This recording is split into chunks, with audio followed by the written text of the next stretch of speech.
ওং নমঃ শিবায়। মে মাসের 1, 2 ও 3 তারিখ 2025 সালের সিংহ রাশির গ্রহের অবস্থান নিচে দেওয়া হলো। রবি আপনার দশম ভাবে অবস্থান করবে। চন্দ্র এই 3 দিনে বিভিন্ন রাশিতে অবস্থান করবে, তাই আপনার জন্য এর প্রভাব ভিন্ন হবে। 1 তারিখে এটি মিথুন রাশিতে, 2 তারিখে কর্কট রাশিতে এবং 3 তারিখে সিংহ রাশিতে থাকবে। মঙ্গল আপনার নবম ভাবে অবস্থান করবে। বুধ আপনার নবম ভাবে অবস্থান করবে।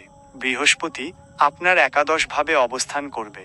শুক্র আপনার মেষ রাশিতে অর্থাৎ নবম ভাবে অবস্থান করবে। শনি আপনার সপ্তম ভাবে অবস্থান করবে। রাহু আপনার অষ্টম ভাবে অবস্থান করবে। কেতু আপনার দ্বিতীয় ভাবে অবস্থান করবে। এই গ্রহগুলির অবস্থানের কারণে আপনার জীবনে কিছু প্রভাব পড়তে পারে, যেমন দশম ভাবে রবির অবস্থান কর্মক্ষেত্রে আপনার সম্মান ও প্রতিপত্তি বৃদ্ধি করতে পারে। চন্দ্রের বিভিন্ন রাশিতে অবস্থানের জন্য আপনার মানসিক স্থিতিতে পরিবর্তন দেখা যেতে পারে। 2 তারিখে চন্দ্র আপনার রাশিতে প্রবেশ করায় আপনি বিশেষভাবে সংবেদনশীল এবং আবেগপ্রবণ থাকতে পারেন।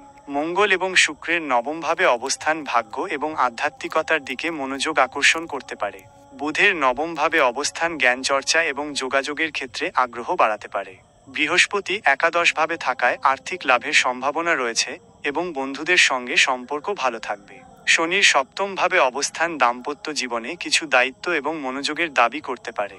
রাহুর অষ্টমভাবে অবস্থান অপ্রত্যাশিত চ্যালেঞ্জ নিয়ে আসতে পারে, তাই সতর্ক থাকুন। কেতুর দ্বিতীয় ভাবে অবস্থান পারিবারিক বিষয়ে কিছু চিন্তার কারণ হতে পারে। ওং নমঃ শিবায়। আপনার মাসটি শুভ হোক। যদি আপনার এই বিষয়ে আরও কিছু জানার থাকে তবে জিজ্ঞাসা করতে পারেন।